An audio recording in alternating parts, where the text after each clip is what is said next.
अलग रहने में, हम स्पष्ट आदि के बचने में क्या चीज है? इतने इंकार में अनिष्ट वो नहीं होता है।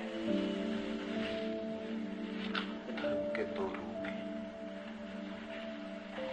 लेकिन आप पीछे आप कर पीछे टेक्निक से जा रहे। धर्म के दो रूप हैं, जैसा कि सभी चीजों के होते हैं, एक स्वस्थ और एक अस्वस्थ। स्वस्थ धर्म तो जीवन को स्वीकार करता है, अस्वस्थ धर्म जीवन को अस्वीकार करता है। जहां भी अस्वीकार है वहां अस्वास्थ्य है। जितना गहरा अस्वीकार होगा उतना व्यक्ति आत्मघाती है। जितना गहरा स्वीकार होगा उतना ही व्यक्ति जीवनोन्मुख है। तो जिन धर्म शास्त्रों में कहा गया है स्त्री पुरुष दूर रहें, स्पर्श भी ना करें, मैं उन्हें रुग्ण मानता हूं, बीमार।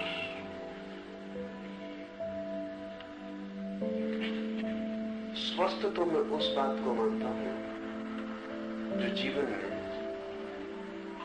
जीवन की जो सहजता है, जो जीवन का निसर्ग भाव है, उसका जहां अंगीकार हो। तो ऐसे धर्म शास्त्र भी हैं जो स्त्री पुरुष के बीच किसी तरह की कलह, द्वंद्व और संघर्ष नहीं करते। उन्हीं तरह के धर्म शास्त्रों का नाम तंत्र है। और मेरी मान्यता यह है कि जितनी गहरी पहुंच तंत्र की है जीवन के संबंध में, उतनी इन क्षुद्र शास्त्रों की नहीं है जहां निषेध किया गया। मैं तो समर्थन में नहीं हूं, क्योंकि मेरी मान्यता ऐसी है कि जगत और परमात्मा दो नहीं है। परमात्मा जगत की ही गहनतम अनुभूति है, और मोक्ष कोई संसार के विपरीत नहीं है, बल्कि संसार के अनुभव में ही जाग जाने का नाम है। तो मैं पूरे जीवन को स्वीकार करता हूं, उसके समस्त रूपों में। स्त्री पुरुष इस जीवन के दो अनिवार्य अंग हैं, और एक अर्थ में पुरुष भी अधूरा है और एक अर्थ में स्त्री भी अधूरी है। उनकी निकटता जितनी गहन हो सके उतनी ही ऐक्य का अनुभव शुरू होता है। तो मेरी दृष्टि में स्त्री पुरुष के प्रेम में परमात्मा की पहली झलक उपलब्ध होती है, और जिस व्यक्ति को स्त्री पुरुष के प्रेम में परमात्मा की पहली झलक उपलब्ध नहीं होती, उसे कोई भी झलक होनी उपलब्ध मुश्किल है। स्त्री पुरुष के बीच जो आकर्षण है वो अगर हम ठीक से समझे तो जीवन का ही आकर्षण है, और गहरे समझे तो स्त्री पुरुष के बीच का जो आकर्षण है वो परमात्मा की ही लीला का हिस्सा है, उसका ही आकर्षण है। तो मेरी दृष्टि में उनके बीच के आकर्षण में कोई भी पाप नहीं है। लेकिन क्या कारण से स्त्री पुरुष को कुछ धर्मों ने, कुछ धर्म शास्त्रों ने, कुछ धर्म गुरुओं ने एक शत्रुता का भाव पैदा करने की कोशिश की? गहरे में एक ही कारण है। मनुष्य के अहंकार पर सबसे बड़ी चोट प्रेम में पड़ती है। जब एक पुरुष एक स्त्री के प्रेम में पड़ जाता है या एक स्त्री एक पुरुष के प्रेम में पड़ती है तो उन्हें अपना अहंकार तो छोड़ना ही पड़ता है। प्रेम की पहली चोट अहंकार पर होती है, तो जो अति अहंकारी है वो प्रेम से बचेंगे। बहुत अहंकारी व्यक्ति प्रेम नहीं कर सकता, क्योंकि वो दांव पे लगाना पड़ेगा प्रेम। प्रेम का मतलब ही है कि मैं अपने से ज्यादा मूल्यवान किसी दूसरे को मानता हूं। उसका मतलब ही यह है कि मेरा सुख गौण है, किसी दूसरे का सुख ज्यादा महत्वपूर्ण है। और जरूरत पड़े तो मैं अपने को पूरा मिटाने को राजी हूं ताकि दूसरा बच सके। और फिर प्रेम की जो प्रक्रिया है उसका मतलब ही है कि एक दूसरे में लीन हो जाना। शरीर के तल पर यौन भी इसी लीनता का उपाय है। शरीर के तल पर प्रेम और गहरे तल पर इसी लीनता का उपाय है। लेकिन दोनों लीनताएं हैं, एक दूसरे में डूब जाना और एक हो जाना, एक फ्यूजन, फासला मिट जाए और कहीं मेरा मैं खो जाए, अस्तित्व रह जाए, मैं का कोई भाव न रहे। तो प्रेम से सबसे ज्यादा पीड़ा उनको होती है जिनको अहंकार की कठिनाई है। तो अहंकारी व्यक्ति प्रेम नहीं कर सकता। अहंकारी व्यक्ति प्रेम के भी विरोध में हो जाएगा और अहंकारी व्यक्ति काम के भी विरोध में हो जाएगा। ऐसे अहंकारी व्यक्ति अगर धार्मिक हो जाए तो उनसे जिस धर्म का जन्म होता है वो रुग्ण धर्म है। और ऐसे अहंकारी व्यक्ति अक्सर धार्मिक हो जाते हैं क्योंकि उन्हें जीवन में अब कहीं जाने का उपाय नहीं रह जाता। जिसका प्रेम का द्वार बंद है उसके जीवन का भी द्वार बंद हो गया। और जिसे प्रेम का अनुभव नहीं हो रहा है उसके जीवन में दुख ही दुख रह गए। अब इस दुख से उबरने के लिए कोई रास्ता खोजेगा। वो प्रेम में खो नहीं सकता तो अब वो कहीं और खोने का रास्ता खोजेगा। तो वो परमात्मा की कल्पना करेगा, मोक्ष की कल्पना करेगा। लेकिन उसका परमात्मा और मोक्ष अनिवार्य रूप से संसार के विरोध में होगा क्योंकि वो संसार के विरोध में है। संसार से मतलब वो प्रेम के विरोध में है, शरीर के विरोध में है। तो उसका जो परमात्मा है उसकी कल्पना का वो विपरीत होगा संसार के। एक अर्थ में संसार का दुश्मन होगा। ऐसा जो आदमी धार्मिक हो जाए तो रुग्ण धर्म पैदा होता है और ऐसे लोग अक्सर धार्मिक हो जाते हैं। ऐसे लोग शास्त्र भी लिखते हैं, ऐसे लोग अपने विचार का प्रचार भी करते हैं और दुनिया में बहुत दुखी लोग हैं। वो इस आशा में कि इस तरह के विचारों से आनंद मिलेगा वो भी इस तरफ झुकते हैं। और दुनिया में सभी के पास थोड़ा बहुत अहंकार है तो जिनके भी अहंकार को थोड़ी बढ़ावा पाने की इच्छा हो वो भी इस ओर झुक जाते हैं। अहंकारी आदमी हमेशा आक्रामक होता है तो वो अपने धर्म को लेकर भी आक्रमण करता है दूसरों पर, उनको कन्वर्ट करता है, उनको समझाता, बुझाता, बदलता है। और चूंकि वो प्रेम, काम, जीवन के सामान्य संबंधों से अपने को दूर रखता है, स्वभाव का ऐसा लगता है कि वो बड़ा त्याग कर रहा है और जिन चीजों में हमें सुख मिल रहा है उन सबको छोड़ रहा है। इसलिए हमारे मन में भी आदर पैदा होता है। आदर तभी पैदा होता है जब हमसे विपरीत कोई कुछ कर रहा हो जो हम न कर पा रहे हैं, वो कोई कर रहा हो तो आदर पैदा होता है। और वो आक्रामक है, अहंकारी है, वो सब भांति अपने विचार को हमारे ऊपर थोपने की कोशिश करता है। हम उससे राजी ना भी हो पाए तो कम से कम हम में वो अपराध भाव, गिल्ट तो पैदा कर ही देता है कि तुम पाप कर रहे हो, तुम जो कर रहे हो वो गलत है और पाप है। इतना भाव तो वो पैदा कर ही देता है। इस भाव के बड़े मजेदार परिणाम होते हैं। इसका बड़ा परिणाम तो ये होता है कि जो आप कर रहे हैं वो छोड़ तो नहीं पाते क्योंकि वो स्वाभाविक है, लेकिन अब उसे करते वक्त आपको अपराध की प्रतीति होने लगती। तो प्रेम जो है वो पाप हो जाता है। प्रेम भी करते हैं और भीतर कहीं गहरे में ये भी लगता रहता है कि कुछ गलत कर रहे हैं, कुछ पाप कर रहे हैं। इसका परिणाम ये होता है कि प्रेम से जो भी सुख मिलता था वो मिलना बंद हो जाता है। प्रेम जारी रहता है और सुख इस अपराध भाव के कारण मिलना बंद हो जाता है। जिस चीज में भी अपराध भाव पैदा हो जाए उसमें सुख नहीं मिल सकता। सुख के लिए पहली बात जरूरी है कि मन में अहोभाव हो, अपराध भाव न हो। तो पुरुष का मन है कि स्त्री को प्रेम करे, स्त्री का मन है पुरुष को प्रेम करे। ये स्वाभाविक आकर्षण है, नैसर्गिक, कुछ इसमें बुरा नहीं। लेकिन अब वो जो अपराध पैदा कर देंगे त्यागी, वो जहर बन जाए। तो स्त्री पुरुष एक दूसरे के प्रति आकर्षित भी होंगे और साथ ही विकर्षित भी होंगे। एक दोहरी धारा, द्वंद्व और विपरीत स्थिति बन जाएगी, एक भीतरी कंट्राडिक्शन खड़ा हो जाए। ये सारी मनुष्य जाति में उन्होंने पैदा करते हैं। इसके उनको फायदे हैं, क्योंकि जब आपको प्रेम से कोई सुख नहीं मिलता तो उनकी बात बिल्कुल ठीक लगने लगती कि न तो इसमें कोई सुख है, और सुख नहीं मिलता इसलिए नहीं कि प्रेम में सुख नहीं मिलता इसलिए कि उन्होंने पाप का भाव पैदा कर दिया। अगर कोई बच्चे को समझा दे कि श्वास लेने में पाप है तो श्वास लेने में दुख मिलने लगे। हम जो भी समझा दें उसमें दुख मिलने लगे। दुख जो है वो कोई भी गलत काम हम कर रहे हैं उससे मिलने लगेगा। वो काम गलत है या नहीं ये सवाल नहीं। जैसे जैन घर का बच्चा रात को खाना खाए तो लगता है कि पाप हो रहा है। जब मैंने पहली दफा रात में खाना खाया तो मुझे वॉमिट हो गई, एकदम उल्टी हो गई, क्योंकि 14 साल तक मैंने कभी रात खाना खाया नहीं था, घर को कभी खाता नहीं था, और रात खाना पाप था चाहे।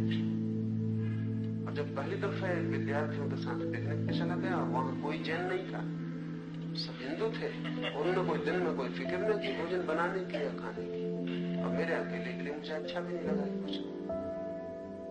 दिन भर की थकान, पहाड़ी पे चढ़ना, दिन भर की भूख, और फिर रात उनका खाना बनाना मेरे सामने, तो भूख भी, उनके खाने की गंध भी, तो मैं राजी हो गया। फिर मैंने सोचा कि इतने लोग इतने दिन से खा के अभी तक नर्क नहीं गए, एक दिन खा लेने से नर्क नहीं चला जाऊंगा। नर्क तो नहीं गया, लेकिन रात मेरी तकलीफें पड़ गई, मैं नर्क में ही रहा, क्योंकि मुझे उल्टी हो गई खाने के बाद। 14 साल तक इस बात को पाप समझा हो, उसको एकदम से भीतर ले जाना बहुत मुश्किल।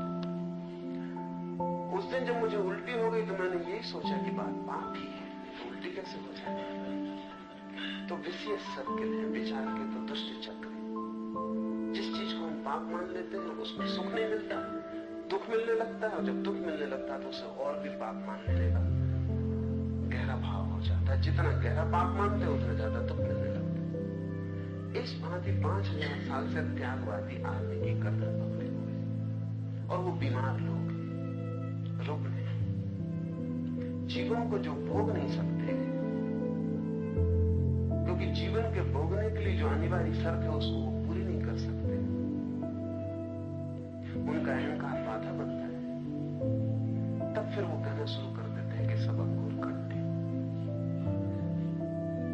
और वो इतना प्रचार किया हुआ अंगूर खट्टे होने का कि अंगूर खट्टे हैं या नहीं, जब आप उनको मुंह में डालते हैं तो आपके दांत कहते हैं कि खट्टे हैं। प्रचार इतना बड़ा है। इन सारे लोगों ने स्त्री पुरुष के बीच बहुत तरह की बाधाएं करी, और चूंकि इनमें अधिक लोग पुरुष थे इसलिए स्वभावतः स्त्री को उन्होंने बुरी तरह निंदित किया।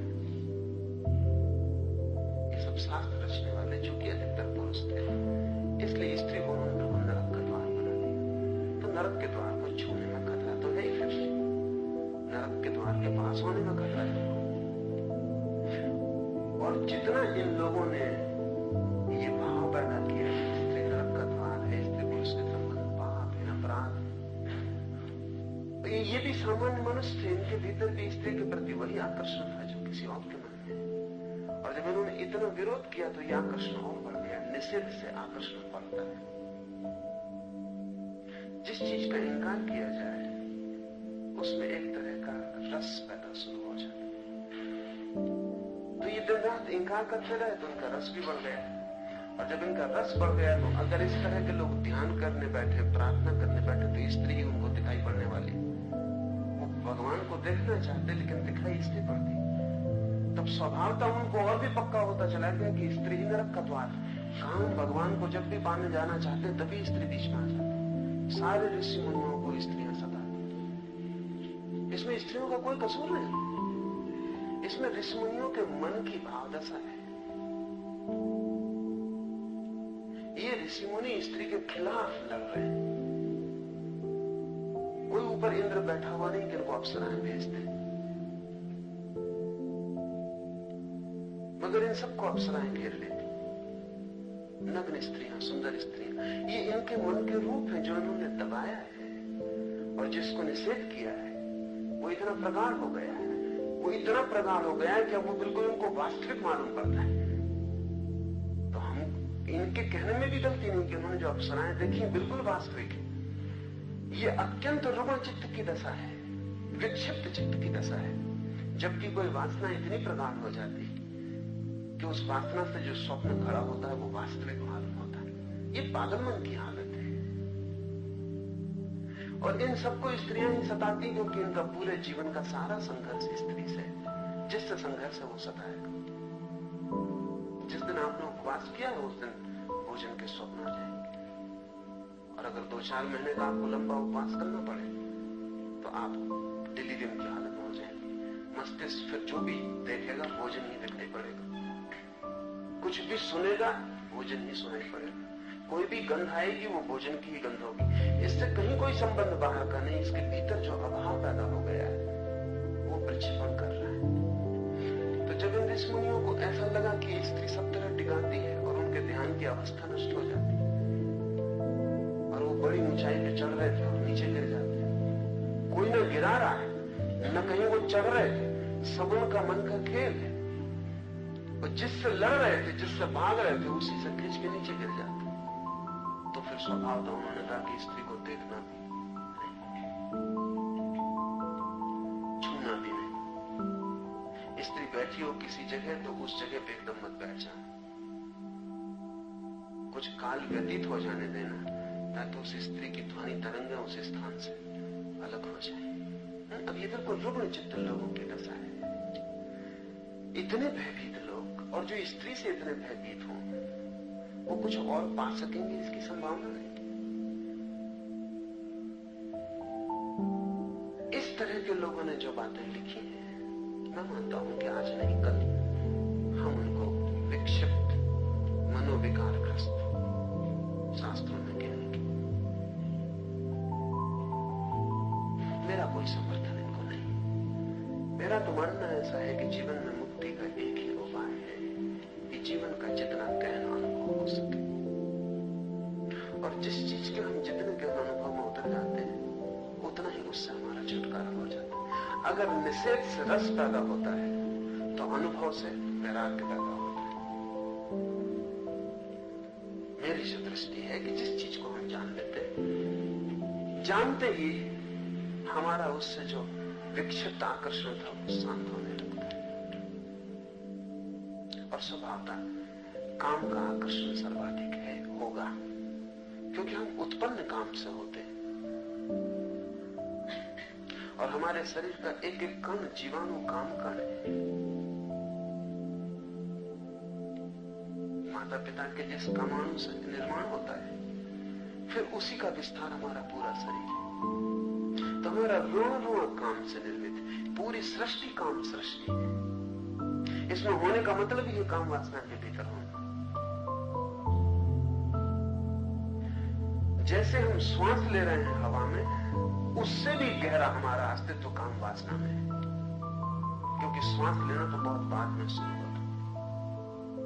बच्चा जब पेट से मां के पैदा होगा और जब रोएगा तब पहली श्वास लेगा। इसके पहले भी 9 महीने वो जिंदा रह चुका है, और वो 9 महीने जो जिंदा रह चुका है वो तो उसकी काम ऊर्जा का ही सारा फैलाव। तो वो जो काम ऊर्जा से हमारा सारा शरीर निर्मित है, कण कण निर्मित है, श्वास से भी गहरा हमारा उसमें अस्तित्व छिपा हुआ है। उससे भाग के कोई बच नहीं सकता, क्योंकि भागोगे कहां? वो तुम्हारे भीतर है, तुम ही हो। तो मैं कहता हूं उससे भागने की कोई जरूरत नहीं, और भागने वाला उपद्रव में पड़ जाता है। तो जीवन में जो है उसका सहज अनुभव, उसका स्वीकार, और जितना गहरा अनुभव होता है उतने हम जाग सकते हैं। इसलिए मैं तंत्र के पक्ष में हूं, त्याग के पक्ष में नहीं हूं। और मेरा मानना है जब तक त्यागवादी धर्म दुनिया से समाप्त नहीं होते तब तक दुनिया सुखी नहीं हो सकती, शांत भी नहीं हो सकती। सारी रोग की जड़ इनमें छिपी। तंत्र की दृष्टि बिल्कुल उल्टी है। तंत्र कहता है कि अगर स्त्री पुरुष के बीच आकर्षण है तो इस आकर्षण को दिव्य बनाओ, इससे भागो मत, इसको पवित्र करो। अगर काम वासना इतनी गहरी है तो इससे तुम भाग सकोगे भी नहीं। इस गहरी काम वासना को ही क्यों ना परमात्मा से जुड़ने का मार्ग बनाओ। और अगर सृष्टि काम से हो रही है तो परमात्मा को हम काम वासना से मुक्त नहीं कर सकते, नहीं तो कुछ होने का उपाय नहीं रह जाता। अगर कहीं भी कोई शक्ति है इस जगत में तो उसका हमें किसी न किसी रूप से काम वासना से संबंध जोड़ना ही पड़ेगा, नहीं तो इस सृष्टि के होने का कहीं कोई आधार नहीं रह जाता। इस सृष्टि में जो कुछ हो रहा है ये किसी न किसी रूप में परमात्मा से जुड़ा है। और हम आंखें खोल के चारों तरफ देखें तो सारा काम का फैलाव है। आदमी में तो हम बेचैन हो जाते हैं, वो ऋषि मुनि भी आदमी में बेचैन हो जाते हैं, लेकिन और तरफ उनको ख्याल में नहीं आता। सुबह जब पक्षी गीत गा रहे हैं तो उनको लगता है कि बड़ी दिव्य बात हो रही, लेकिन वो पक्षी जो पुकार लगा रहा है वो सब काम वासना की। और जब फूल खिलते हैं ऋषि की वाटिका में तो वो सोचता है बड़ी अद्भुत बात, और फूलों को जाके भगवान को चढ़ा रहा है, लेकिन सब फूल काम वासना के रूप, वो वीर्याणु है, उनमें छिपा बीज है जन्म का। और फूलों पर तितलियां घूम के उनके वीर्याणुओं को लेकर दूसरे फूलों से जाके मिला रही। तो फूल देख के तो ऋषि खुश होता है कि उसको ख्याल में नहीं कि फूल जो है वो काम वासना का रूप। पक्षी का गीत सुन के खुश होता है, मोर नाचता है तो खुश होता है, कोयल पुकारती तो खुश होता है, लेकिन उसे पता नहीं सिर्फ आदमी में क्यों परेशान है, आदमी से क्या परेशानी है, वही काम, लेकिन आदमी के काम से वो परिचित है, उसकी खुद की पीड़ा है। बाकी पूरी प्रकृति काम का फैलाव है। यहाँ जो भी दिखाई पड़ रहा है वो सबके भीतर काम छिपा हुआ है, सारा फैलाव, सारा खेल उसका। तो जो काम इतने गहरे में है वो परमात्मा से जुड़ा होगा। तंत्र कहता है सबसे ज्यादा गहरी चीज काम वासना है, क्योंकि उससे ही जन्म होता है, उससे ही जीवन फैलता है। तो इस गहरे तंतु का हम उपयोग कर लें, इस तंतु से लड़े ना, बल्कि इस तंतु को धारा बना लें जिसमें हम बह जाएं। और काम वासना को अगर कोई धारा बना ले, ध्यान बना ले, समाधि बना ले, तो दोहरे परिणाम होते हैं। वो जो ऋषि निरंतर चाहता है त्यागवादी कि छुटकारा हो जाए, वो भी हो जाता है। और दूसरा परिणाम यह होता है कि ये व्यक्ति काम वासना से भी छूट जाता है और काम वासना के कारण अहंकार से भी छूट जाता है। तंत्र की साधना ही स्वस्थ साधना है। तो मैं तो विरोध में नहीं हूं, न तो मैं विरोध में हूं कि स्पर्श से बचे हूं, न बच सकते। ऐसा ऊपर से बचेंगे तो भीतर अप्सराएं सताएंगे, उससे इस पृथ्वी की स्त्रियों में कुछ ज्यादा उपद्रव नहीं। बचने की बात ही मैं मानता हूं गलत है। भागना क्यों, डरना क्यों? जीवन जैसा है उसके तथ्य में जागरूक होना है। अगर मेरे मन में किसी चीज के प्रति आकर्षण है तो मैं इस आकर्षण को समझने की कोशिश करूं। क्या है ये आकर्षण, क्यों है ये आकर्षण, और इस आकर्षण को मैं कैसे सृजनात्मक करूं कि इससे मेरा जीवन खिले और विकसित हो, ये मेरा विध्वंस न बन जाए। और इस आकर्षण का मैं उपयोग कैसे करूं, ये सवाल है। तो इस आकर्षण का गहरा उपयोग ध्यान के लिए हो सकता है। और स्त्री पुरुषों की सन्निधि बड़ी मुक्तिदायी हो सकती है। अगर कभी ऐसा हुआ कि मनुष्य और ज्यादा समझदार, और ज्यादा विचारपूर्ण हुआ, तो हम स्त्री पुरुष के बीच की सारी बाधाएं तोड़ देंगे। स्त्री पुरुष के बीच की बाधाएं तोड़ते ही हमारे 90% बीमारियां विलीन हो जाएंगी,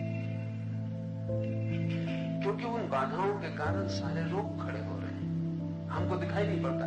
और चक्र ऐसा है कि जब लोग खड़े होते हैं तो हम सोचते हैं और बाधाएं खड़ी करो ताकि लोग खड़े हों। अब मैं एक गांव में था और कुछ बड़े विचारक और संत साधु मिलकर अश्लील पोस्टर विरोधी एक सम्मेलन कर रहे। तो उनका ख्याल है कि अश्लील पोस्टर लगता है दीवार पर, इसलिए लोग काम वासना से परेशान रहते हैं। जबकि हालत दूसरी, लोग काम वासना से परेशान है इसलिए पोस्टर में मजा है। पोस्टर कौन देखेगा? पोस्टर को देखने कौन जा रहा है? पोस्टर को देखने वही जा रहा है जो स्त्री पुरुष के शरीर को देख ही नहीं सका, जो शरीर के सौंदर्य को नहीं देख सका, जो शरीर की सहजता को अनुभव नहीं कर सका, वो पोस्टर देख रहा है।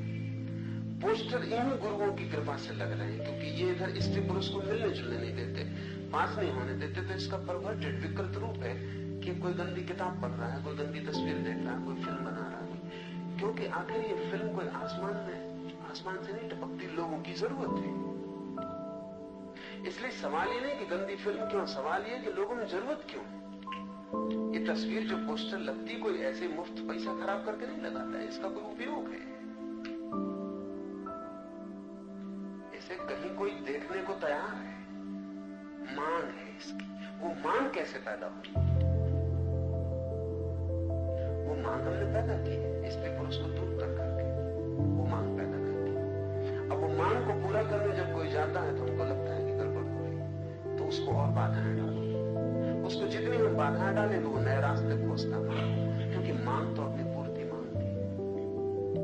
तो मैंने उनको कहा कि अगर सच में चाहते हो कि पोस्टर विलीन हो जाए तो स्त्री पुरुषों के बीच की बाधा कम करो, क्योंकि मैं नहीं देखता आदिवासी समाज है जहां स्त्री पुरुष सहज है, करीब करीब नग्न है, वहां कोई पोस्टर लगा है या कोई पोस्टर में रस ले। जब पहली दफे ईसाई मिशनरी ऐसे कबीलों में पहुंचे जहां लोग नग्न थे, तो उनको ये भरोसा ही नहीं आया कि कोई नग्न स्त्री में भी रस ले सकता है, क्योंकि रस लेने का कोई कारण नहीं। जब तक हम वस्त्रों में ढांके हैं और दीवारें और बाधाएं खड़ी किए, तब रस पैदा होगा। रस पैदा होगा तो हम सोचते हैं कि और डर पैदा हो रहा है जिसको रोको। मनुष्य की अधिक उलझन इसी भांति नहीं है कि जो सोचता है कि सीढ़ियां हैं सुलझाव की, वही उपद्रव है, वही बाधा है। तो मैं तो मानता हूं कि बच्चे बड़े हों, साथ बड़े हों, लड़के और लड़कियों के बीच कोई फासला ना हो, साथ खेलें, दौड़ें, बड़े हों, साथ स्नान करें, तैरें, ताकि स्त्री पुरुष के शरीर की नैसर्गिक प्रतीति हो और वो प्रतीति कभी भी रुग्ण न बन जाए और उसके लिए कोई बीमार रास्ते न खोजने पड़े। और ये बिल्कुल उचित ही है, ये उचित ही है कि पुरुषों की स्त्री के शरीर में उत्सुकता हो, स्त्री की पुरुषों के शरीर में उत्सुकता हो, ये बिल्कुल स्वाभाविक है। और इसमें कुछ भी कुरूप नहीं है और कुछ भी अशोभन नहीं है। अशोभन तो तब होता है जो हमने किया है उससे अशोभन हो गई बात। अब जिस स्त्री से मेरा प्रेम हो उसके शरीर में मेरा रस होना स्वाभाविक है, नहीं तो प्रेम ही नहीं होगा। लेकिन एक अनजान स्त्री को रास्ते पर मैं धक्का मार दूं भीड़ में, ये अशोभन है। लेकिन इसके पीछे ऋषिमुनियों का हाथ है। जिस स्त्री से मेरा प्रेम है उसे मैं अपने करीब निकट ले लूं, उसका आलिंगन करूं, ये समझ में आने वाली बात है, इसमें कुछ बुरा नहीं है। लेकिन जिस स्त्री को मैं जानता ही नहीं, जिससे मेरा कोई लेना देना नहीं, रास्ते पर मौका भीड़ मिल जाए तो मैं उसको धक्का मार दूं, उस धक्के में कुछ बीमार बात है। वो धक्का क्यों पैदा हो रहा है? वो धक्का किसी जरूरत की कमी है। जिससे प्रेम हो सकता है उसको मैं कभी पास नहीं ले पाता, वो रुग्ण हो गई मेरी वृत्ति। अब मैं धक्का मारने में भी रस ले रहा हूं, तो भीड़ में धक्के मार के चला गया तो भी समझो कि कुछ सुख पाया, और सुख इसमें मिल नहीं सकता। ग्लानि मिलेगी मन को, निंदा मिलेगी, अपराध का भाव पैदा होगा, तो मैं समझूंगा कि मैं पाप कर रहा हूं, और जितना मैं समझूंगा मैं पाप कर रहा हूं उतना स्त्री मेरे बीच का फासला बढ़ता जाएगा, और जितना फासला बढ़ेगा इसको मिटाने की मैं बेहूदी कोशिश करूंगा, और ये चलता रहेगा। तो मैं तो स्त्री पुरुष को निकट लाना चाहता हूं, इतने निकट तुमको ये प्रतीति नहीं रह जानी चाहिए कि कौन स्त्री है कौन पुरुष है। स्त्री पुरुष होना 24 घंटे का बोध नहीं होना चाहिए। बीमारी है अगर इतना बोध बना रहता है तो। स्त्री पुरुष होना 24 घंटे का बोध नहीं होना चाहिए। वो मिटेगा तभी जब हम बीच में हाथ से मिटाएंगे। और इसके गहरे परिणाम हो कि समाज की अश्लीलता, गंदा साहित्य, गंदी फिल्में, बेहुदा वृत्तियां वो अपने आप गिर जाए और एक ज्यादा स्वस्थ मनुष्य का जन्म हो। और ये जो स्वस्थ मनुष्य, इसकी मैं आशा कर सकता हूं कि धार्मिक हो सके, क्योंकि जो स्वस्थ ही नहीं हो पाया अभी, उसके धार्मिक होने की कोई आशा नहीं होती।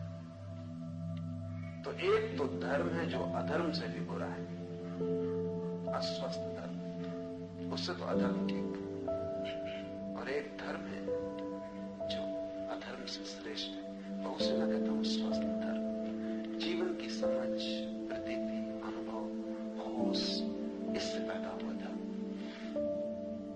स्त्री पुरुष जितने निकट होंगे उतना ही ये जो उपद्रव है शांत हो जाए, और ये उपद्रव शांत हो जाए तो असली खोज शुरू हो, क्योंकि आदमी बिना आकर्षण के नहीं जी सकता। और अगर स्त्री पुरुष का आकर्षण शांत हो जाता है तो वो और गहरे आकर्षण की खोज में लग जाता है। बिना आकर्षण के जीना मुश्किल, वही प्रयोजन है। और जो स्त्री पुरुष में लड़ता रहता है उसका आकर्षण तो कायम रहता है, दूसरा आकर्षण का कोई उपाय नहीं है। परमात्मा मेरे लिए प्रकृति में ही गहरे अनुभव का नाम है। और जिस दिन वो अनुभव होने लगता है उस दिन ये सारे जिनसे हम बचना चाहते थे, इनसे हम बच जाते हैं, पर बिना कोई चेष्टा किए। एक तो कच्चा फल है जिसको कोई झटका देकर तोड़ ले, और एक पका हुआ फल है जो वृक्ष से गिर जाता है। न वृक्ष को खबर होती कि वो कब गिर गए, न फल को खबर होती कब गिर गए, न फल को लगता है कि कोई बड़ा भारी प्रयास करना पड़ा, न कहीं कुछ होता नहीं, सब चुपचाप हो जाता। तो जीवन के अनुभव से एक वैराग्य का जन्म होता है जिसको मैं पका हुआ फल कहता हूं। और जीवन से लड़ने से एक वैराग्य का जन्म होता है जिसको मैं कच्चा फल कहता हूं। सब तरफ घाव छूट जाते और उन घावों का भरना मुश्किल है। तो मैं तो ऐसे किसी शास्त्रों में पक्ष में नहीं। मेरा तो मानना यह है कि जो भी प्रकृति से उपलब्ध है उसका समग्र सर्वांगीण स्वीकार और उसी स्वीकार से रूपांतरण।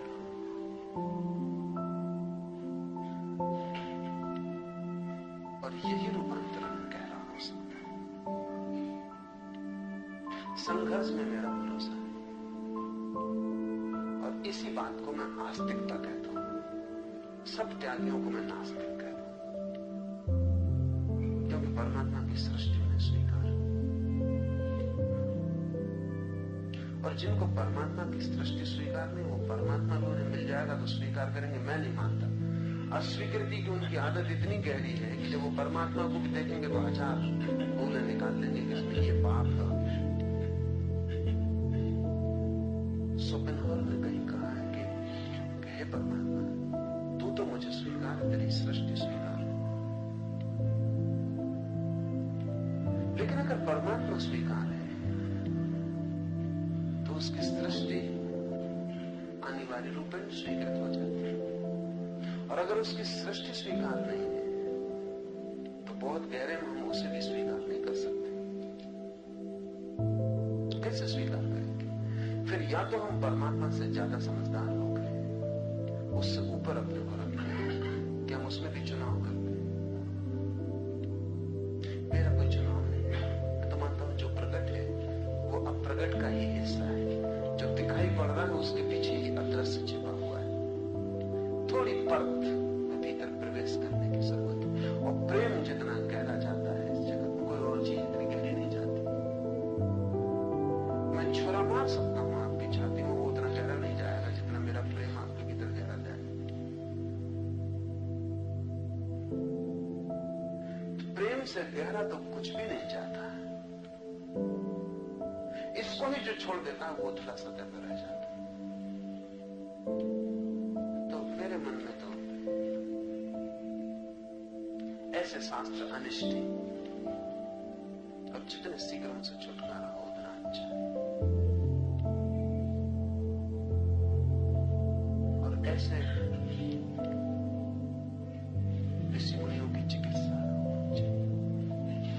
मानसिक रोग है।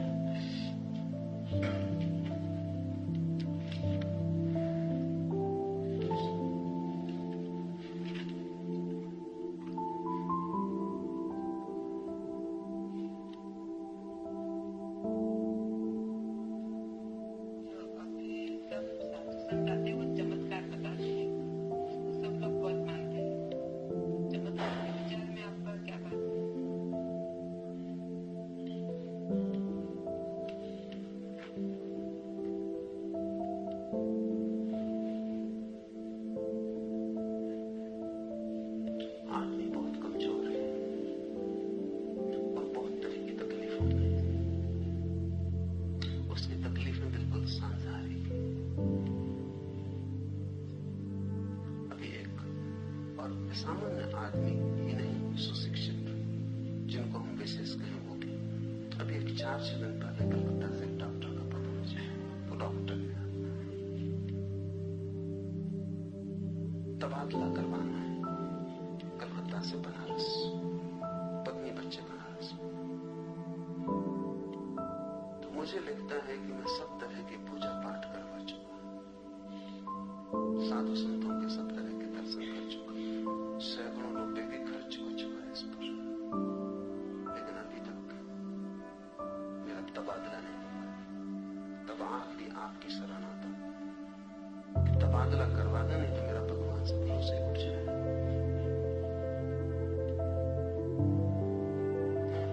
इधर मैं देखता हूँ 100 में 99 आदमियों की तकलीफें ऐसी हैं, और जितना गरीब वर्ग होगा उतनी ये तकलीफें ज्यादा होंगी। किसी को नौकरी नहीं, किसी को बच्चा नहीं, किसी को बीमारी है, किसी को कोई तकलीफ है, 1000 तरह की तकलीफें। ये जो तकलीफों से भरा हुआ आदमी है, ये चमत्कार की तलाश करता है।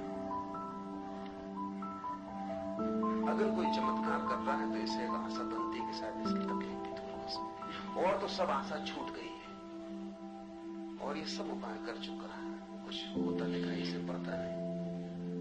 लेकिन अगर ये देख ले कि कोई आदमी हवा में से बहुत दे रहा है तो फिर इसे भरोसा आता है कि अभी भी कुछ आशा है, मुझे भी लड़का मिल सकता है जब हवा से बहुत आ सके। तो साधु के चमत्कार से बच्चा भी आ सके, और अगर हाथ से सोना आता है और घड़ियां आ जाती हैं तो फिर क्या दिक्कत कि मेरा तबादला ना हो जाए, मुझे नौकरी ना मिल जाए। गरीब समाज है, दुखी पीड़ित समाज है, और जब तक लोग दुखी हैं तब तक कोई ना कोई चमत्कार से शोषण करेगा। सिर्फ ठीक संपन्न समाज हो तो चमत्कार का असर कम हो जाए। जितनी तकलीफ होगी उतना चमत्कार का परिणाम होगा। फिर चमत्कार क्या है? एक तरफ तो ये दुखी पीड़ित लोग हैं जिनका शोषण किया जा सकता है आसानी से, ये हाथ फैलाए खड़े इनका शोषण करो, और इनका शोषण एक ही तरह से किया जा सकता है कि इनकी वासनाओं की तृप्ति की कोई आशा बंधे। तो वो आशा कैसे बंधे? अगर कोई बुद्ध महावीर हो तो वो तो आशा बंधाता नहीं, वो तो उल्टे इस आदमी को कहता है कि तुम्हारे दुखों का कारण तुम ही हो, तो तुम दुख के बाहर कैसे जाओगे उसका मैं रास्ता बता सकता हूं, लेकिन जिन कारणों से तुम दुखी हो उनको पूर्ति करने का मेरे पास कोई उपाय नहीं। लेकिन बुद्ध महावीर के प्रति ये आदमी आकर्षित नहीं होंगे, इनकी वासना ही वो नहीं है। एक आदमी ताबीज निकाल देगा उसके प्रति आकर्षित होंगे, उनकी वासना के लिए रास्ता मिलता है। और ताबीज निकालना इतना आसान काम है कि सरफ तो मदारी कर रहा है उसको, जिसको हम 2 पैसा देने को भी राजी नहीं,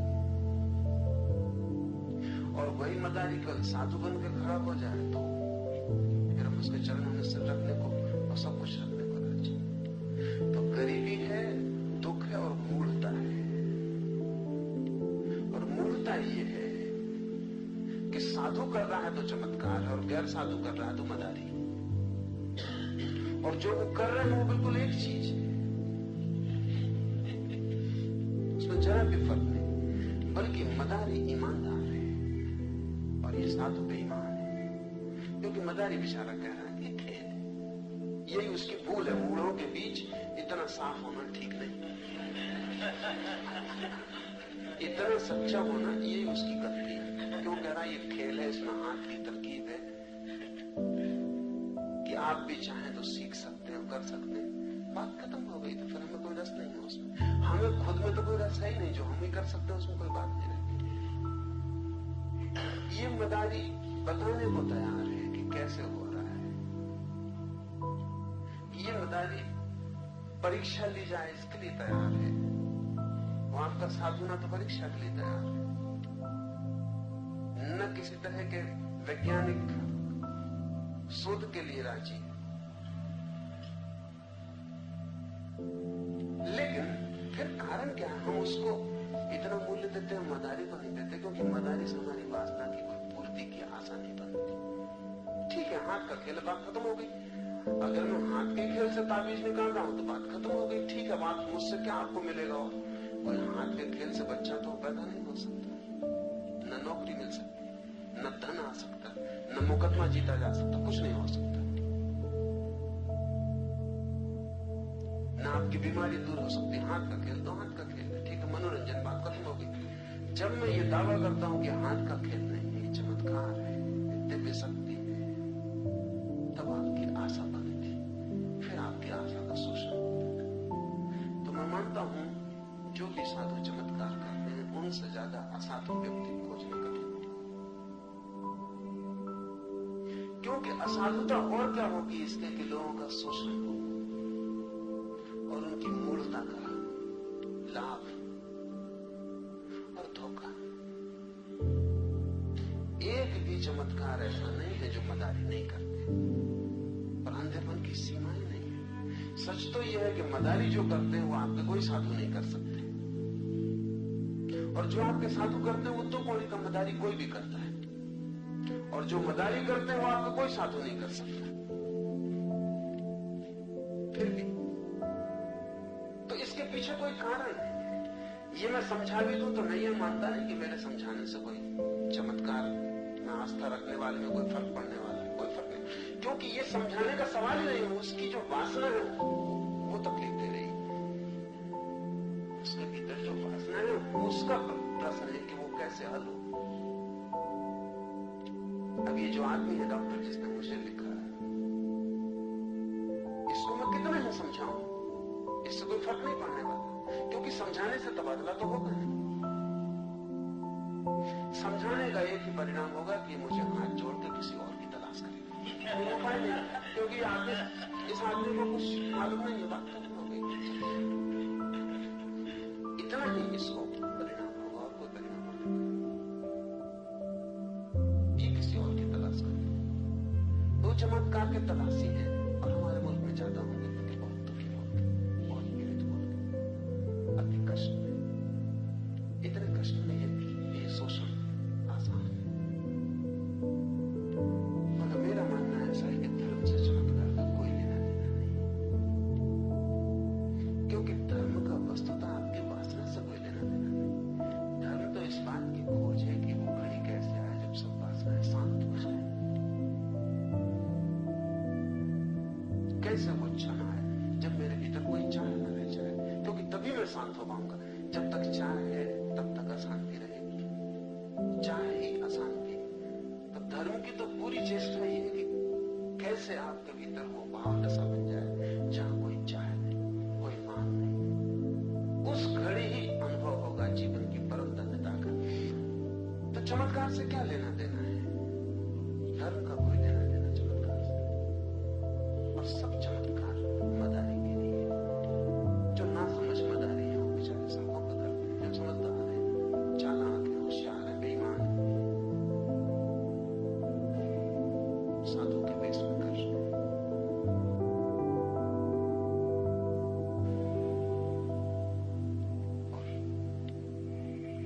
इनको तोड़ा भी नहीं जा सकता, वो भी मैं समझता हूं। इनके खिलाफ कुछ भी कहो उससे कोई परिणाम नहीं होता। परिणाम उस आदमी पे हो सकता है जो वासना के पीछे ना हो, ऐसा आदमी खोजना मुश्किल है। एक स्त्री मेरे पास आई, बच्चा चाहिए। और उसको मैं समझा रहा हूं कि सब चमत्कार मदारीगिरी है। वो उदास हो गई बिल्कुल। वो बोली कि सब मदारीगिरी है। उसको दुख हो रहा है मेरी बात सुन के। मुझे खुद ही ऐसा अनुभव होने लगा कि मैं पाप कर रहा हूं जो उसको मैं समझा रहा हूं। क्योंकि हो बच्चा न हो बच्चा होने की आशा में तू अपना दौड़ धूप कर रही है। तो उसको मैंने कहा तू मेरी बात की फिक्र मत कर, और तू वैसे भी नहीं करेगी। तू जा कोई और खोज, कोई ना कोई, पता नहीं कोई कर सके चमत्कार। उसकी आंखों में ज्योति वापस लौट आई। उसने कहा आप कहते हैं कि शायद कोई कर सके। ये हमारे विश फुलफिलमेंट है। भीतर हमारी इच्छा है कि ऐसा हो, चमत्कार होने चाहिए, ऐसा हम चाहते हैं। इसलिए फिर कोई तैयार होकर बता देता है कि देखो ये हो रहे हैं, अब तुम चाहते थे वो इच्छा पूरी हो गई। और उन चमत्कारियों से कोई भी नहीं कहता कि तुम राग ही निकालते हो तो क्यों राग निकालते हो, कुछ और काम की चीज निकालो, इस मुल्क में कुछ काम है। क्या तुम ताबीज निकालने में निकाल ही रहे हो और चमत्कार ही दिखा रहे हो, तो फिर इस मुल्क में कुछ और बहुत चीजों की जरूरत है। और इससे क्या फर्क पड़ता है जब राख निकल सकती है, ताबीज निकल सकता है, घड़ी निकल सकती है। तो जब एक तरकीब तुम्हारे हाथ ही आ गई तब कुछ भी निकल सकता है। अगर एक बूंद पानी को हम भाप बना सकते हैं तो फिर हम पूरे सागर को भाप बना सकते हैं। नियम की बात है। जब नियम मेरे हाथ में आ गया कि शून्य से राख बन जाती, तब क्या दिक्कत है? कोई दिक्कत नहीं। ये चमत्कार दिखाने वाले इस मुल्क में दिखा रहे हैं हजारों साल चमत्कार, और ये मुल्क रोज बीमारी और गरीबी और दुख में टकता जाता और मरता जाता, और ये दिखाते चले जाते। इनकी वजह से इनके चमत्कार की वजह से गरीबी नहीं मिटती। मेरा मानना है गरीबी की वजह से इनके चमत्कार चलते हैं।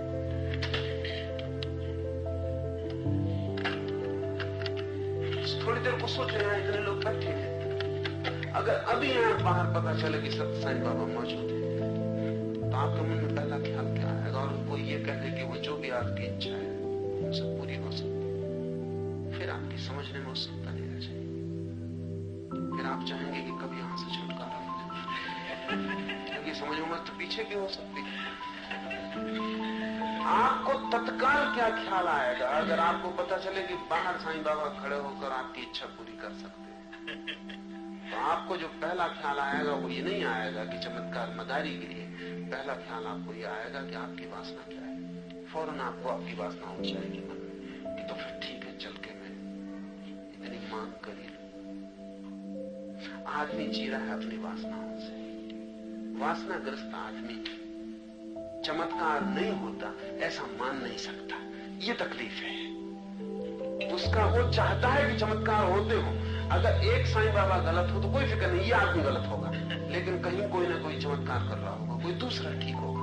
मेरे पास लोग आते हैं, वो कहते हैं ये गलत होंगे, वो गलत होंगे, लेकिन कोई तो ठीक होगा। ये सवाल नहीं है सब गलत सिद्ध हो जाए तो रोज पता चल जाता है कि फला आदमी गलत सिद्ध हो गया, पर कोई फर्क नहीं पड़ता। चमत्कार जारी रहता है। आ गलत होता है तो बा करता है, बा गलत होता है तो सा करता है। कोई ना कोई करता है, कोई ना कोई देखने वाला तैयार है। चमत्कार नहीं रुकते, चमत्कारी गिरते जाते हैं, चमत्कार नहीं रुकते, क्योंकि कोई बहुत मौलिक वासना की तृप्ति हो रही है। हम हैं दीन और दुखी, बड़ी चाहों से भरे, और कोई आशा नहीं दिखती कि चाहे पूरी हम कर पाएंगे। कोई पूरी कर दे आकाश से तो ही एकमात्र आशा है। इसलिए दुनिया में चमत्कार होते रहेंगे जब तक दीनता, दुख, पीड़ा, मूढ़ता सघन है। और मैं नहीं दिखता कि कभी भी ऐसा मौका आएगा कि आदमी इतना समझदार होगा कि चमत्कार न चले। बहुत मुश्किल दिखता है, बहुत मुश्किल दिखता है। 5000 साल पहले चलते थे तो हम सोचते थे विज्ञान विकसित नहीं हुआ है। अभी भी चलते हैं और विज्ञान इतना विकसित है, लेकिन कोई फर्क नहीं पड़ता, कोई फर्क नहीं पड़ता। आदमी जब तक नहीं बदलता कोई फर्क नहीं पड़ेगा। आप कुछ भी खोजबीन करके ले आओ, सब जाहिर कर दो। इधर मैंने प्रयोग किए, मैं सोचा कि शायद इसका कुछ परिणाम, लेकिन फिर मुझे लगा नहीं होगा। मैंने 2 मित्रों को राजी किया, मैं तुम्हें लेके घूमूं सारे मुल्क में, और जो जो चमत्कार लोग दिखाते हैं तुम मंच पे खड़े होकर दिखा दो, और फिर हम लोगों को समझा दें कि सब खेल है। कुछ मित्रों को उनके दिखाए तो उन्होंने देख के कहा कि ये होगा खेल। लेकिन सब तो साईं बाबा। तब मैंने कहा कि फिजूल है, इसमें कोई मतलब नहीं इन दो बेचारों को परेशान करना। वो कहेंगे कि ये है मदारी, लेकिन वो थोड़ी मदारी है। क्या किया जा सकता है इसमें? कोई उनका ये रक्षा कर रहे हैं ऐसा भी नहीं, इनको कोई लेना देना नहीं, लेकिन इनकी वासना है। ये चाहते हैं कि कहीं तो कोई कर रहा हो चमत्कार जो सच्चा है, बस इनकी चाह है। तो मैं तो सख्त खिलाफ हूं, क्योंकि मेरा मानना है कि इन छोटे बातों में लोगों को उलझाना, उनका समय नष्ट करना, उनके मनों को लुभाना, व्यर्थ उलझाव में बनाए रखना कुछ हल तो नहीं होता। धार्मिक व्यक्ति का तो कर्तव्य एक है कि कैसे व्यक्ति का दुख शांत हो। इस दिशा में अगर वो कुछ उनको बता सके, कुछ उनको करवा सके, कुछ उनके जीवन को बदलने की कीमिया खोज सके। बुद्ध ने कहा है कि मैं चिकित्सक हूं, वैद्य हूं, मैं कोई चमत्कार नहीं दिखा सकता, मैं तुम्हें सिर्फ औषधि की प्रक्रिया बता सकता हूं। और तुम बीमार हो तो अगर तुम्हारी बीमारी को मिटाने की इच्छा हो तो ये औषधि का उपयोग कर सकते हो। तो मेरा तो औषधि में भरोसा है। लेकिन इस तरह की उत्सुकता उन लोगों में होती है जो कि सच में ही शांति की खोज में है। अब जो इस खोज में ही नहीं है, उसके लिए तो फिर मैं मानता हूं कि इतनी बड़ी दुनिया है, उसमें बहुत तरह के लोग हैं। उसमें कोई चमत्कार देखना चाहता है तो उसको देखने का हक है, और कोई दिखाना चाहता है उसको दिखाने का हक है। और दोनों मजा ले रहे हैं तो हम क्यों बीच में बाधा डाल रहे हैं? उनको लेने देना चाहिए, कभी समझ आएगी। इसमें जो देख रहे हैं उनका तो जीवन खराब हो रहा है, जो दिखा रहे हैं उनका और बुरी तरह खराब हो रहा है। क्योंकि देखने वाले तो शायद कभी जल भी जाएं कि छोड़ो कहां के खेल में पड़े। वो जो दिखाने वाला है उसके अहंकार की इतनी तृप्ति होती रहती, उसे ख्याल भी नहीं होता। तो मेरे लिए तो साईं बाबा जैसे लोग दया के पात्र नहीं, उनका जीवन तो बिल्कुल मिट्टी में जा रहा है। धर्म का कोई संबंध चमत्कार से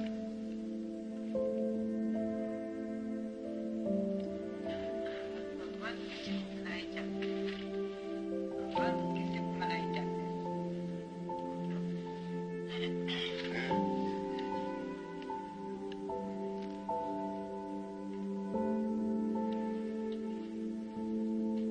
मेरी दृष्टि में तो भगवान के सिवाय कुछ और है नहीं। कोई जागा हुआ भगवान है, कोई सोया हुआ भगवान है, कोई अच्छे भगवान, कोई बुरे। लेकिन भगवान के सिवाय कुछ भी होते हैं भगवान। बिल्कुल, क्योंकि उसके सिवाय कुछ भी नहीं। अगर बुरे को हम काट दें उससे तो फिर बुरा होगा कैसे? होना मात्र ही उसका है। तो कोई राम की शक्ल में भगवान, कोई रावण की शक्ल में भगवान। लेकिन रावण को अगर हम कहते हैं कि उसमें भगवान नहीं है, तो फिर रावण के होने का कोई उपाय नहीं रह सकता। होगा कैसे? अस्तित्व ही उसका है। तो हमें कठिन लगता है कि बुरे भगवान कैसे, चोर भगवान कैसे। बाकी अगर वही है तो चोर में भी भगवान।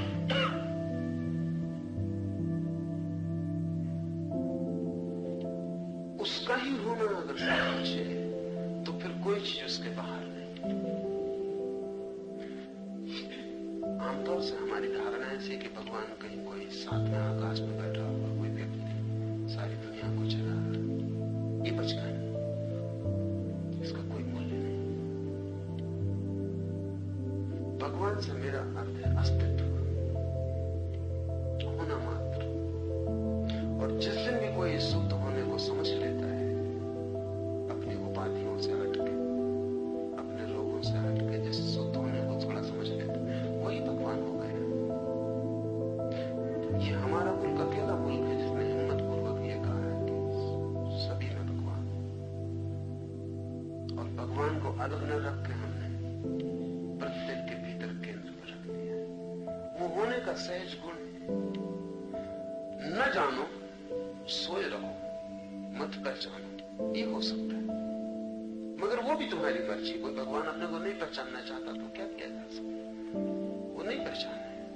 लेकिन जिस दिन भी पहचानो को उस दिन ख्याल में आ जाए तो भगवान कहीं कोई दूर कोई अलग वस्तु है, ऐसा नहीं है। मेरी धारणा यह है कि तुम्हारा होना ही भगवत्ता है। और जैसे मछली को पता नहीं चलता कि सागर कहां है, पता भी कैसे चले, क्योंकि उसी में पैदा होती है, उसी में जीती है, उसी में मरती। मछली को तो पता ही तब चलता सागर का जब कोई उसे खींच के किनारे पे निकाल देता। हमारी मुसीबत यह है कि भगवान को छोड़कर कोई किनारा भी नहीं जहां खींच के हमको निकाला जा सकता, इसलिए हमको कोई पता नहीं चलता उसके होने का कि वो क्या है, कहां है। मछली तट पे आके तड़फती तब उसको पता चलता है कि कुछ खो गया जो सदा था, लेकिन जब था तब पता भी नहीं चलता था।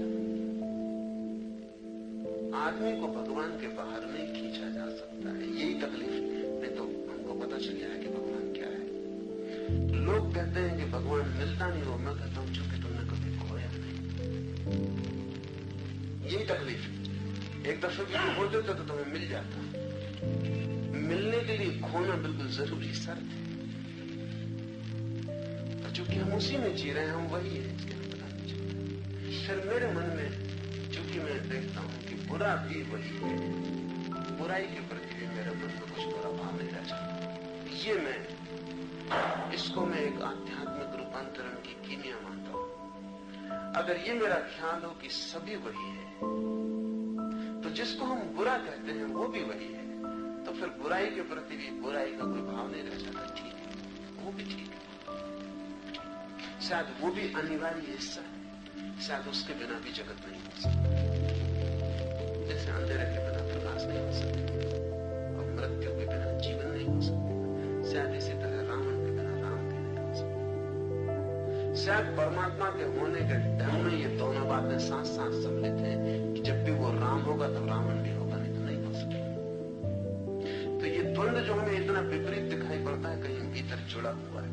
थोड़ा रावण को अलग कर ले राम की कथा से और राम के प्राण निकल जाते। रावण के बिना क्या बल है कथा में बचेगा क्या? एक रावण को हटाने तो पूरी रामायण व्यर्थ हो जाती।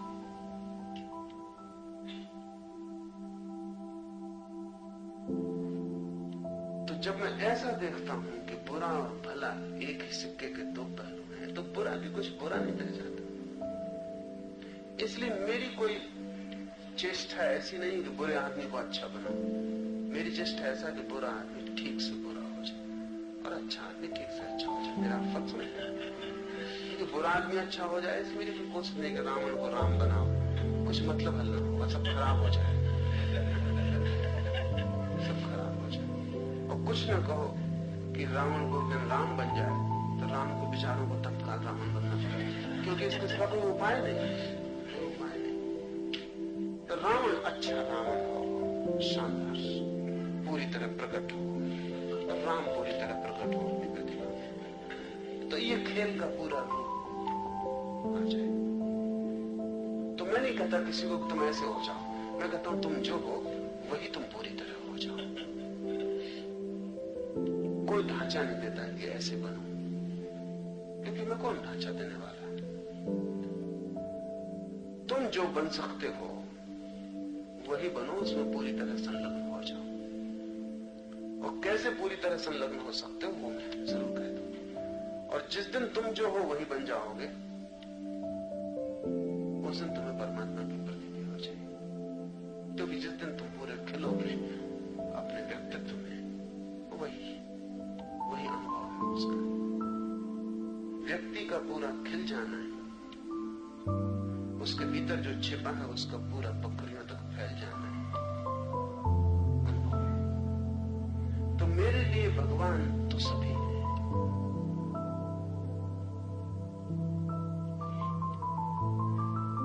अगर इसका ख्याल भी पैदा हो जाए कि मैं भी भगवान हूं, तो तुम्हारी जिंदगी बदलनी शुरू हो जाए। क्षुद्र से जोड़ना ही क्यों नाता अपना? नाते जोड़ना हो तो विराट से जोड़ लेना चाहिए।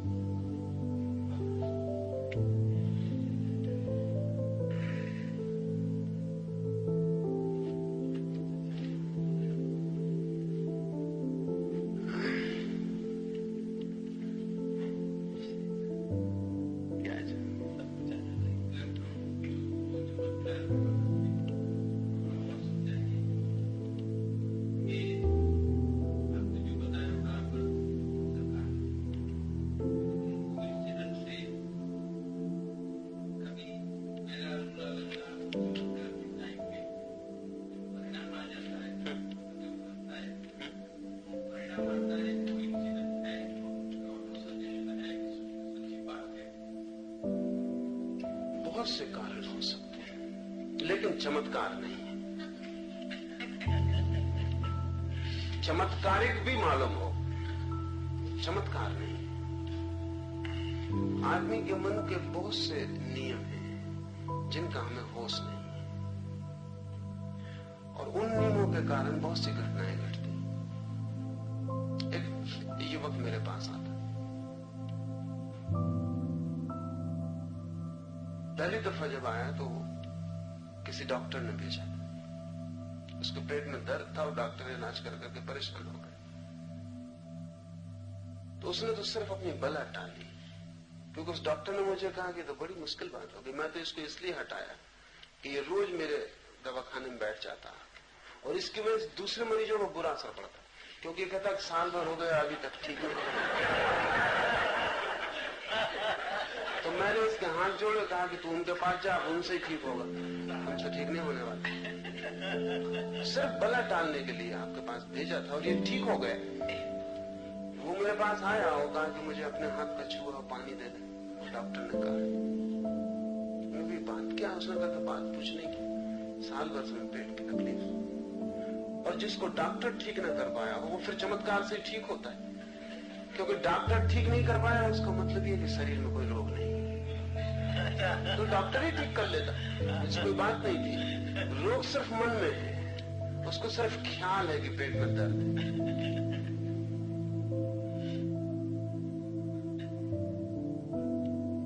मैं उसको इनकार किया,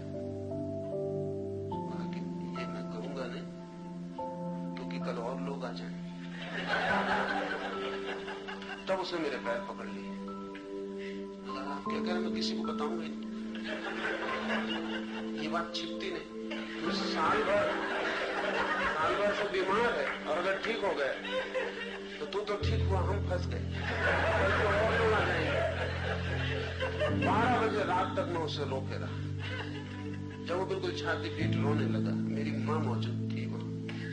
उसने मुझे कहा कि बेचारा सिर्फ पानी मांगता, 3 घंटे से मैं सुन रही तुम्हारी बातचीत, इसको पानी तो हो ठीक न हो ठीक, झंझट मिटाओ, सो जाओ।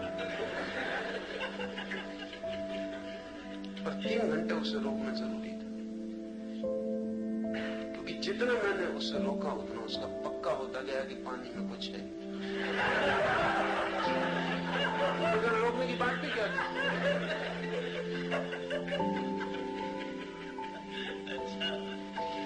मजबूरी में मैंने उसे दिया। मैंने कहा तू कसम खा किसी को बताएगा नहीं तो घर में। जब उसने कसम खा ली तब मैं उसे पानी दिया। पानी पीते से बोला मेरा दर्द तो चला गया,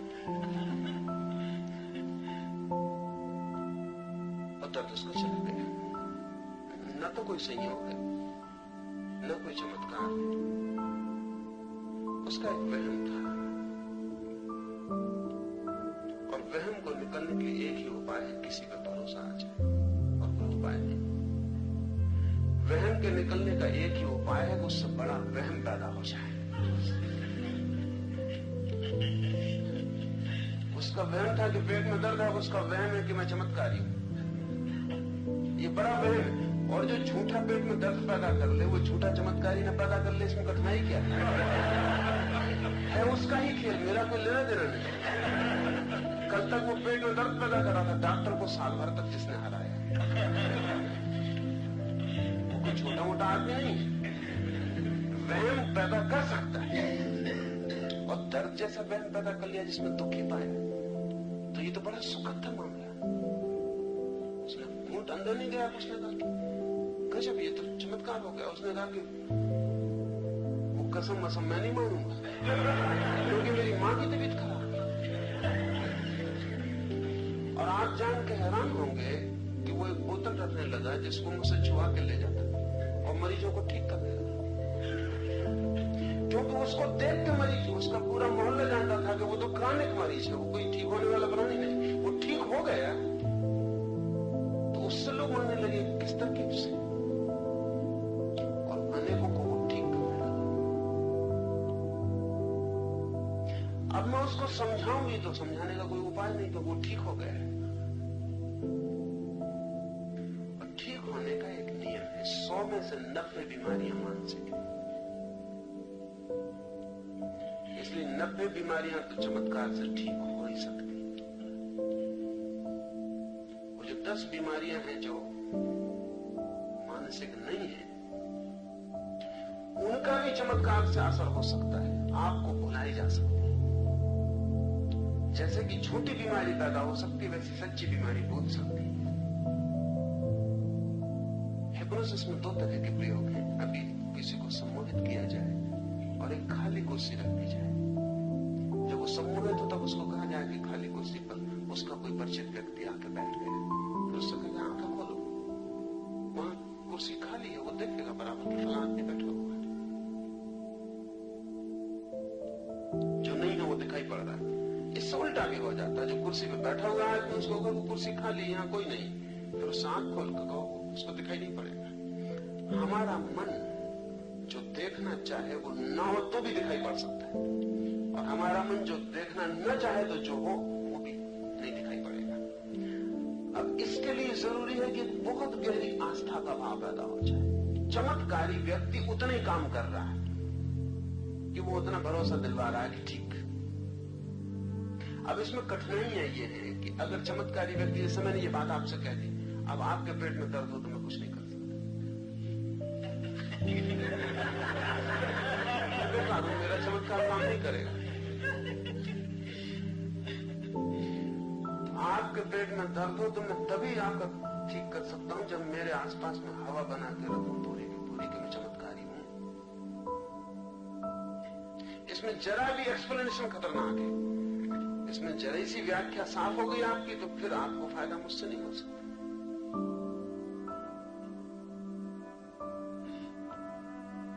आपको फायदा इसी आधार पर हो सकता है कि मैं चमत्कारी हूं, मैं फायदा करता हूं। अगर मैं आपको कहूं कि आपसे आपको ही फायदा हो गया है, मैं सिर्फ बहाना था, तो हो सकता है दर्द चला गया हो, वो भी वापस लौट आए, बिल्कुल लौट सकता, क्योंकि उसका मतलब चमत्कार आपका अपने पे भरोसा है ही नहीं। यही तो तकलीफ है, इसलिए कोई और चाहिए। आत्मविश्वास की कमी आपकी बीमारियों का आधार है। तो कोई आपको चाहिए जो आत्मविश्वास दिला दे, वो किसी भी तरह से दिला दे, तो जितना प्रतिष्ठित हो वो विश्वास उतना फायदे का है। जैसे अगर आपको मुझे सच में ठीक करना है तो मेरे आसपास 10-25 लोग चाहिए जो आपके आते से बताने लगे किसी की टांग ठीक हो गई, किसी का कान ठीक हो, और ये अपने आप इकट्ठे हो जाते हैं, इनको इकट्ठा करने की कोई जरूरत नहीं पड़ती। क्योंकि अगर मेरे पास 10 आदमी आए, उसमें से 2 ठीक हो जाएं, जो 8 ठीक नहीं होंगे वो किसी दूसरे को तलाशेंगे, वो यहाँ का लिए आएंगे, वो जो 2 ठीक हो गए वो यहाँ आएंगे। मेरे आसपास इस तरह के लोगों की भीड़ इकट्ठी हो जाएगी जो मुझसे ठीक हो गए। और जब एक नया आदमी आता है बीमारी लिए हुए, तो बीमारी तो वो छोड़ नहीं चाहता है। यहाँ देखता है इसका ये छूट गया, उसका वो छूट गया। मेरे आने के पहले चमत्कार काफी हो चुका होता है, और जो मेरे पास आने की बात है वो ऊंट पर आखिरी दिन का रखना है, वो ठीक हो जाएगा। ये जो ठीक होना है ये सीधे मन के नियम से हो रहा है, और चूंकि आप अपनी बीमारियां पैदा कर रहे हैं इसलिए चमत्कार दिखाए जा रहे हैं, नहीं तो कहीं कोई चमत्कार की जरूरत नहीं। पर ये चमत्कार खतरनाक है। खतरनाक इसलिए है कि आपकी मूल जो बीमारी की आधारशिला थी वो नहीं बदलती। बीमारी बदल जाती है। इस आदमी का पेट ठीक हो गया, लेकिन ये आदमी तो वही का वही, कल ये सिर दर्द पैदा कर लेगा, फिर उसको किसी चमत्कार की जरूरत नहीं। परसों ये पैर में तकलीफ पैदा कर लेगा, इसका मन तो वही का वही है। बीमारी एक तरफ से हटा दी, अभी दूसरी तरफ से पकड़ लेगा। इस आदमी को कोई लाभ नहीं हो रहा है, क्योंकि इस लाभ तो इसको तभी हो सकता है जब ये समझ ले कि बीमारी मैं पैदा कर रहा हूं, और होशपूर्वक उस बीमारी को छोड़ दे, तो फिर ये आदमी दोबारा बीमारी पैदा नहीं करेगा। तो अब मेरे सामने 2 विकल्प रहे सदा कि क्या मैं आपकी एक बीमारी में सहायता करके छोड़ दूं, दूसरी बीमारी आप पैदा करें। मेरे लिए सरल काम वही था कि आपकी एक बीमारी ठीक कर दिया, आपको लगा कि ठीक हो गया, बात खत्म। उसमें समझाने बुझाने की कोई भी जरूरत नहीं, समझाने बुझाने का काम ही नहीं है उसमें तो चमत्कारी पुरुष जितना चुप रहे उतना अच्छा है, क्योंकि आप में बुद्धि डालना ठीक नहीं। अब बुद्धि से आपको फायदा हो रहा है। दूसरा यह है कि मैं आपको समझाऊं कि आपकी सारी बीमारी, सारे दुख की जड़ क्या है, मगर तब मुझे चमत्कारी होने का कोई उपाय नहीं। तब तो आपके साथ संघर्ष करूं, आपकी बुद्धि को निखारूं, तोड़ूं, मिटाऊं, नया बनाऊं, कि किसी दिन ऐसा क्षण आ जाए कि ना तो आप छोटी बीमारी पकड़े, ना छोटे चमत्कारों की जरूरत रहे, आप मुक्त हो जाएं भीतर अपनी बीमारी से, अपने बल से। उसमें आपकी सहायता करूं। सच्चा शिक्षक मैं उसको कहता हूं जो आपको सहायता करे स्वतंत्र होने के लिए। एक दिन आप मुक्त हो जाएं और स्वतंत्र हो जाएं, अपने पैर पर खड़े हो जाएं। पर झूठा शिक्षक मैं उसको कहता हूं जो आपकी बीमारी भी ठीक करे, लेकिन उसी कारण से करे जिस कारण से बीमारी थी। मैं एक कहानी कहता रहा हूं। एक घर में एक मेहमान आके रहा, तो मेहमान जवान था और बिगड़ ना जाए तो घर के लोगों ने उसको डरवा रखा था कि बाजार ना जाए, रात सिनेमा ना जाए। बीच में मरघट पड़ता था तो कह रहा था कि उस मरघट से गुजरना बहुत खतरनाक है, भूत प्रेत। तो उसे भूत प्रेत का डर पैदा हो गया, तो वो रात तो नहीं जाता था बस्ती की तरफ, लेकिन धीरे धीरे डर इतना बढ़ा कि दिन में भी वो अकेला न जाए। तो घर के लोगों ने कहा तो मुसीबत हो गई। वो भूत प्रेत जिनसे रात में डरवाया था वो कोई कंपार्टमेंट तो मानते नहीं, वो दिन में भी डरवाएंगे। डर ही तो कारण था, डर पकड़ गया। वो रात में तो दिन में भी कहे कि कोई साथ चलो, तो वो बस्ती में जाएगा अंदर। तो उन्होंने कहा कोई उपाय करना पड़ेगा। एक फकीर के पास ले गए। उस फकीर ने कहा कि इसमें कोई दिक्कत की बात नहीं, ताबीज में बांधे देता हूं, इस ताबीज की इतनी ताकत है कि कोई भूत तेरे पास नहीं आ सकता। तो बिल्कुल ताबीज पहन के मरघट से निकल जाए। ताबीज पहन के वो आदमी मरघट से निकले, वहां पे भूत तो था नहीं, कोई आया भी नहीं, लेकिन वो समझा कि ताबीज। अब वो ताबीज के बिना 1 मिनट न रहे, क्योंकि ताबीज अगर रात छोड़ के भी रख दे तो उसे घबराहट लगेगी कि भूत प्रेत पास न आते। अब वो ताबीज की मुसीबत हो गई। मगर बीमारी वही की वही है। भूत प्रेत से डरता था, ताबीज से डरने लगा कि कहीं ताबीज खो जाए, कोई ताबीज चुरा ले, या ताबीज गिर जाए, या ताबीज के साथ कोई अशिष्टता हो जाए, या ताबीज अपवित्र हो जाए, या कुछ हो जाए। और वो 24 घंटे ताबीज से घिस गया। बीमार वहीं का वहीं है। कल भूत सता रहे थे, अब ताबीज सता रहे। अब उसको ताबीज से छुटकारा करवाना। हम छुटकारा करवा सकते हैं दूसरी चीज पकड़ा के, मूल आधार वही रहे। मेरी प्रक्रिया सारी इतनी है कि आपको कोई ताबीज न देना पड़े। आपकी बीमारी है तो चाहे थोड़ी देर लगे, मुश्किल पड़े, कोई फिक्र नहीं, उससे भी प्रौता आएगी। लेकिन बीमारी जाए, नई बीमारी बिना पकड़े, इसको ही मैं कहूंगा कि असली चमत्कार है। बाकी सब धोखाधड़ी है। और मन इतनी कुशलता से क्या करता है कि हमें ख्याल नहीं। खोज कहती है कि 100 में से केवल 3 सांप में जहर होता है, 97 सांपों में जहर होती नहीं। लेकिन आदमी 3% से ज्यादा मरते। कोई भी सांप काटे तो मरने का डर पैदा हो जाए। वो जहर है नहीं उसमें, आप मरते कैसे? सांप में जहर है नहीं और आदमी काटा और आदमी मर गया। आदमी सांप से कम मरता है, सांप ने काटा इससे मरता है।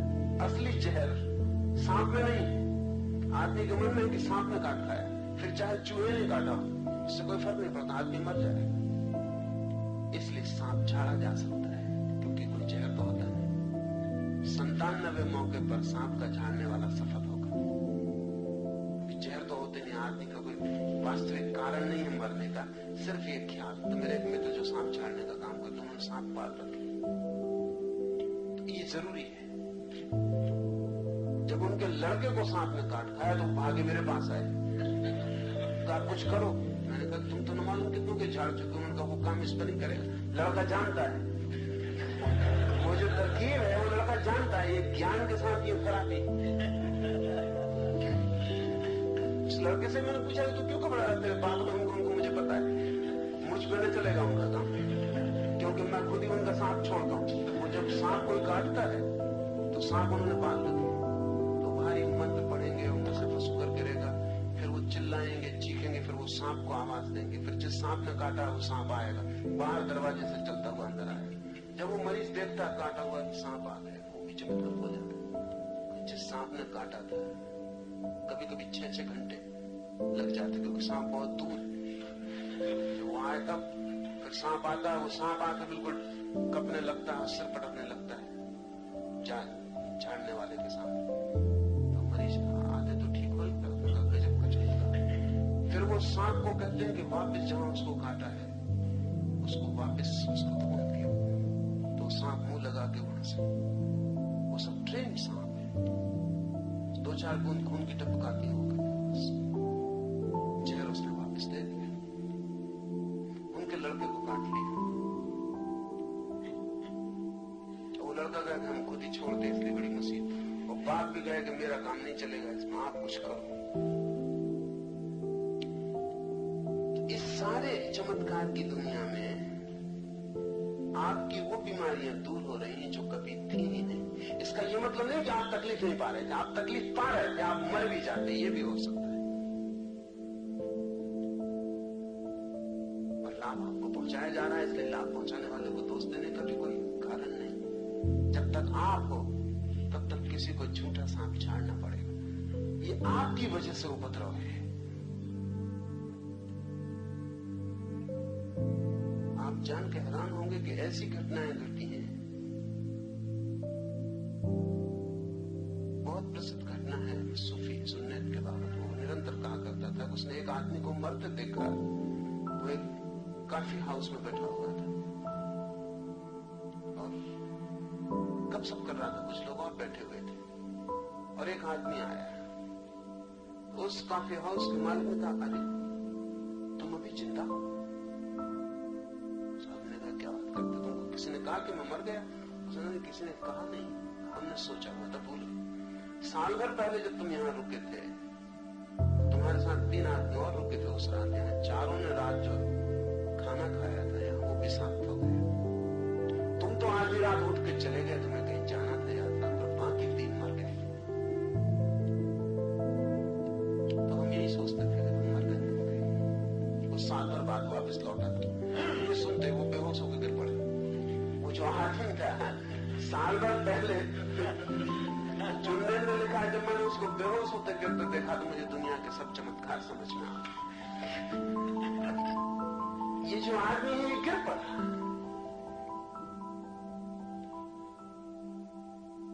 तीन मर गए, विषाक्त भोजन, साल भर का फासले मिट गया। उसको ख्याल ही न रहा कि साल भर पहले की बात है। उसको होश में लाने के लिए पड़ोस से झाड़ने फूकने वाले बुलाने पड़े, बमुश्किल को होश में आया। आदमी का मन और उसके नियम, उनसे सारा